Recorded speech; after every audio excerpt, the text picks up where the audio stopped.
আশা করি আপনারা সবাই সহি সালামতে আছেন। আমি আপনাদের সামনে বহুল আলোচিত একটি বিষয় নিয়ে এখন একটু কথা বলতে চাই।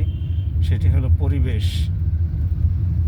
আমাদের বাংলাদেশের যে পরিবেশ, সে পরিবেশ কোনো অবস্থাতেই অতীতের কোনো দিনও বসবাসযোগ্য ছিল না। আপনারা দেখতে পাচ্ছেন আমার ভিডিওর মাধ্যমে আমি এখন আশুলিয়া অতিক্রম করছি। একটা ইউনিভার্সিটিতে আমি ক্লাসে যাচ্ছি সকালবেলা। সেখানে পরীক্ষা অনুষ্ঠিত হবে 10টায়। আমি সেখানে পার্টিসিপেট করব। দেখুন অবস্থা, রাজধানী শহরের একেবারে উপকণ্ঠে এই আশুলিয়া ছোট্ট একটি শহর গড়ে উঠতে যাচ্ছে। এটাকে এখন ইউনিভার্সিটি পাড়াও বলে। এখানে Manarat International University, Daffodils International University, City University, BRAC University, Eastern University, এই সমস্তগুলো রয়ে গেছে। ওইদিকে পাশে আবার আসছে এশিয়ান ইউনিভার্সিটি। কাজেই এখন আপাতত এই এলাকার অবস্থা ততটা সুখকর মনে না হলেও অদূর ভবিষ্যতে এই এলাকাগুলো ডেভেলপ করতেই হবে। সরকার নিজস্ব উদ্যোগে অথবা বেসরকারি উদ্যোগে এই এলাকা ডেভেলপ করবে। কারণ ঢাকার পাশে এত সন্নিকটে আর কোনো এলাকা নাই যেখানে ডেভেলপমেন্ট করার সুযোগ সৃষ্টি হবে। যেহেতু ইউনিভার্সিটি গড়ে উঠেছে, প্রায় লক্ষাধিক ছাত্রছাত্রী এই সমস্ত ইউনিভার্সিটিগুলোতে লেখাপড়া করে। অনেক ইউনিভার্সিটির এটাই হলো মেইন ক্যাম্পাস। কাজেই এখানে ডেভেলপ করতেই হবে, রাস্তাঘাটের উন্নয়ন ঘটবে। আমি যে কথাটি বলতে চাই সেটা হলো পরিবেশ। ঢাকা শহরের অবস্থা দেখুন। ঢাকা শহরের রাস্তাঘাটগুলো একেবারে চলাচলের অযোগ্য বলা চলে। রাস্তার দুই ধারে নানান রকমের বর্জ্য পরিত্যক্ত অবস্থায় আছে। সে বর্জ্য ব্যবস্থাপনা করার জন্য নাকি বাংলাদেশ সরকারের পরিকল্পনা আছে। চীনের সমর্থনে বর্জ্য ব্যবস্থাপনা প্রতিষ্ঠান প্রকল্প গড়ে উঠছে। আমরা সেরকম কোনো লক্ষণ দেখতে পাচ্ছি না।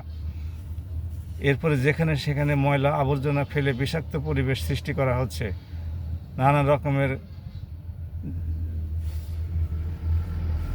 প্রাণী সেখানে সৃষ্টি হচ্ছে এবং তাতে আমাদের জনজীবন বিপর্যস্ত হচ্ছে। মশা মাছির উপদ্রব এত বেড়ে গেছে, চিকুনগুনিয়া, ডেঙ্গু প্রভৃতি রোগে আক্রান্ত হয়ে বহু মানুষের প্রাণহানি ঘটছে। তো এই অবস্থাতে ঢাকা শহরে আপনারা জানেন যে বিভিন্ন উন্নয়ন প্রকল্প বাস্তবায়িত হচ্ছে। এক্সপ্রেসওয়ে, মেট্রো রেল হয়ে গেছে। ওদিকে মতিঝিল থেকে কমলাপুর পর্যন্ত এখনও নির্মাণাধীন আছে। এয়ারপোর্ট নির্মিত হচ্ছে। ঢাকা আশুলিয়া এক্সপ্রেসওয়ে নির্মিত হচ্ছে। এই রাস্তাগুলোর নিচ দিয়ে যাওয়া যায় না, এত খারাপ অবস্থা। দিয়াবাড়িতে মেট্রো রেল নির্মিত হওয়ার পরে সেখানে কিছু উন্নয়নমূলক কর্মকাণ্ড অত্যন্ত ধীর গতিতে চলছে।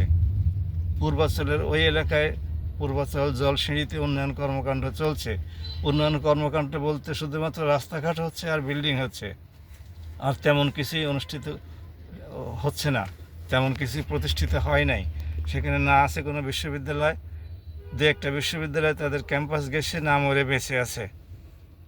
এছাড়া আর কোনো উন্নয়নের লক্ষ্য করা যাচ্ছে না। একটা ভালো হাসপাতাল হয় নাই, একটা আন্তর্জাতিক মানের বিশ্ববিদ্যালয় প্রতিষ্ঠিত হয় নাই।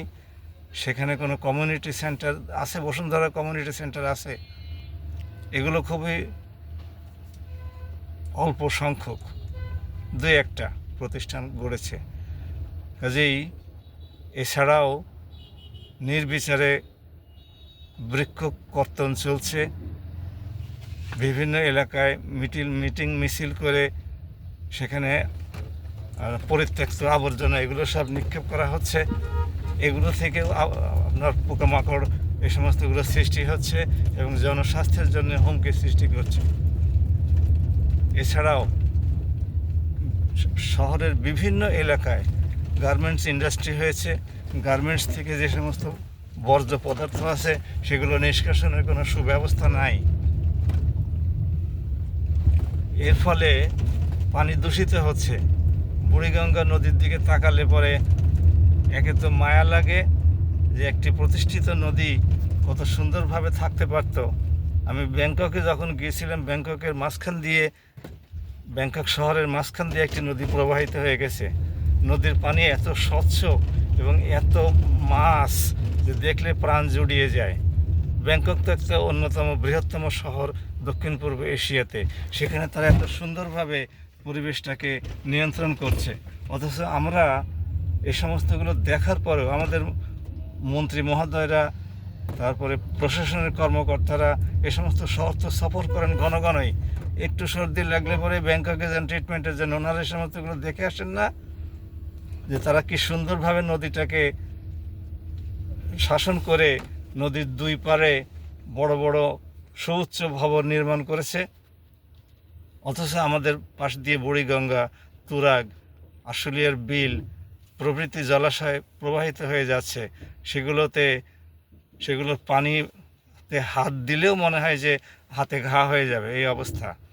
তো আমরা এই সমস্ত বিষয়ে সচেতন হওয়ার জন্যে আমাদের পরিবেশ বিষয়ক মন্ত্রণালয়ের যিনি উপদেষ্টা আছেন তার মাধ্যমে অনুরোধ করছি সরকারকে, তারা যেন পরিবেশের উন্নয়নের জন্য যথাযথ ব্যবস্থা গ্রহণ করেন এবং সুনির্দিষ্ট পরিকল্পনা প্রণয়ন করেন। তাহলে পরে দেশের জনগণের স্বাস্থ্য নিরাপদ হবে আশা করা যায়, যদিও এতে সময় লাগবে। আমরা সরকারের দৃষ্টি আকর্ষণ করে এখনকার ভিডিওটি এখানেই শেষ করছি। আসসালামু আলাইকুম ওয়া রাহমাতুল্লাহ।